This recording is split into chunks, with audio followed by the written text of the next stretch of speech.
Prediksi puncak kepadatan penumpang pengguna kereta api akan terjadi di tanggal 5 Januari 2019, bertepatan dengan berakhirnya masa liburan sekolah.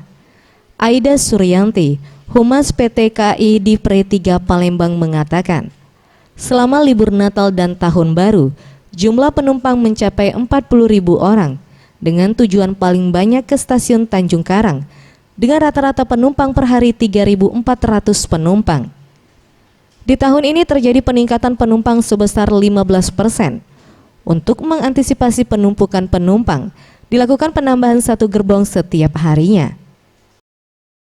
Jadi sejauh ini sudah cukup ramai ya, Jadi dari awal masa posko angkutan Natal Tahun Baru, kami sudah mengangkut sekitar 40.000 penumpang secara total keseluruhan dengan rata-rata penumpang per hari 3.000 penumpang. Pihak PT KAI menghimbau masyarakat yang tidak kedapatan tiket untuk menggunakan akomodasi lain.